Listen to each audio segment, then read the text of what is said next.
Hello నమస్తే, ఎలా ఉన్నారు అందరూ? నేను మీ సుమతి. వెల్కమ్ బ్యాక్ టు శ్రీమతి వంటిల్లు. ఈరోజు మనం చాలా హెల్దీ ఫుడ్ తయారు చేసుకోబోతున్నామండి. అదేంటో తెలుసా? అలసంద వడలు. ఇంకెందుకు ఆలస్యం, ఎలా తయారు చేయాలో చూసేద్దాం రండి. ప్రతిరోజు ఉదయం 10 గంటలకి సరికొత్త వంటలతో మీ ముందుంటుంది మీ శ్రీమతి వంటిల్లు.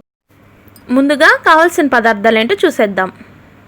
అలసందులు, ఆనియన్స్, పచ్చిమిరపకాయలు, అల్లం తెల్లగడ్డ, ఉప్పు, జీలకర్ర, కరివేపాకు, ఆయిల్. ముందుగా అలసందుల్ని 8 గంటల సేపు నానబెట్టుకోవాలండి. అంటే ఒక రాత్రంతా నానబెట్టుకుంటే సరిపోతుంది. చూసారు కదా, నానబెట్టుకున్న తర్వాత ఇవి కాస్త పెద్దవవుతాయి. ఇప్పుడు వాటర్ ఏం లేకుండా పప్పులు మాత్రమే మిక్సీ జార్లో వేసుకుందాం. అలాగే అల్లం చిన్న ముక్క, తెల్లగడ్డ 4 రెబ్బలు వేసుకుందాము. అలాగే కరివేపాకు, పచ్చిమిరపకాయలు 8 పచ్చిమిరపకాయలు వేసుకున్నానండి. మీకు ఇంకాస్త కారం కావాలనుకుంటే ఇంకో 2 పచ్చిమిరపకాయలు వేసుకోవచ్చు. అలాగే 1 స్పూన్ జీలకర్ర, 1 స్పూన్ ఉప్పు వేసి వాటర్ ఏం వేయకుండా మిక్సీ పట్టేసుకుందాం. చూసారు కదా, ఇలా కాస్త కచ్చాపచ్చాగానే మిక్సీ పట్టుకోవాలండి. అప్పుడే అలసంద వడలు అనేది టేస్ట్ ఉంటాయి. ఇప్పుడు దీన్ని ఒక గిన్నెలో తీసేసుకుందాం. ఇందులో సన్నగా కట్ చేసుకున్న ఆనియన్స్ వేసుకొని మరోసారి బాగా కలిపేసుకోండి. ఇప్పుడు కావాలంటే ఉప్పు చూసుకొని కాస్త యాడ్ చేసుకోవచ్చండి.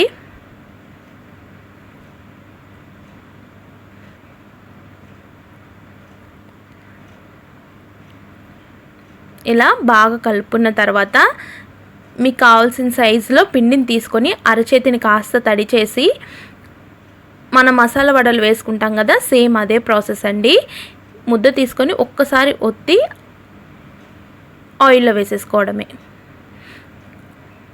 ఆయిల్లో వేసుకొని మీడియం ఫ్లేమ్లో పెట్టుకొని వీటిల్ని ఎర్రగా కాల్చుకున్నారంటే వేడివేడిగా అలసంద వడలు రెడీ.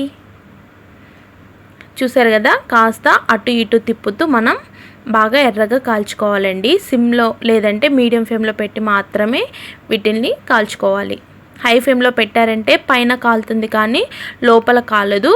అప్పుడు మనకి లోపల పిండి పిండిగా ఉంటుంది, తినేటప్పుడు బాగుండదు. కాబట్టి మీరు ఖచ్చితంగా మీడియం లేదంటే సిమ్లో పెట్టుకొని వీటిని కాల్చుకోవాలి. ఇలా ఎర్రగా కాల్చుకున్న తర్వాత ప్లేట్లో సర్వ్ చేసుకుంటే అంతే, ఎంతో టేస్టీగా అలాగే చాలా అంటే చాలా ఈజీగా ఈ వడలు రెడీ అయిపోతాయండి.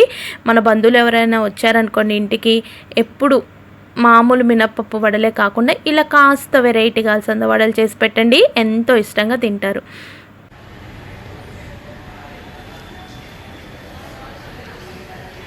చూసారు కదా మన అలసంద వడలు ఎలా తయారు చేసుకోవాలో. ఇవి చాలా ఈజీగా రెడీ చేసుకోవచ్చండి. అలాగే చాలా హెల్దీ కూడా, చాలా టేస్టీగా కూడా ఉంటాయి. మీరు కూడా తప్పకుండా ట్రై చేయండి. ట్రై చేసి ఎలా వచ్చిందని నా కామెంట్ బాక్స్లో షేర్ చేయండి. మీకు కానీ మా వీడియో నచ్చినట్లయితే లైక్ చేయండి, షేర్ చేయండి. ఎవరైనా మన ఛానల్ని ఫస్ట్ టైం చూస్తున్నట్టయితే సబ్స్క్రైబ్ చేసుకోండి. అలాగే పక్కనున్న బెల్ ఐకాన్ క్లిక్ చేయడం మాత్రం మర్చిపోవద్దు. మరో సరికొత్త వీడియోతో మీ ముందుంటుంది మీ శ్రీమతి వంటిల్లు. Thank you.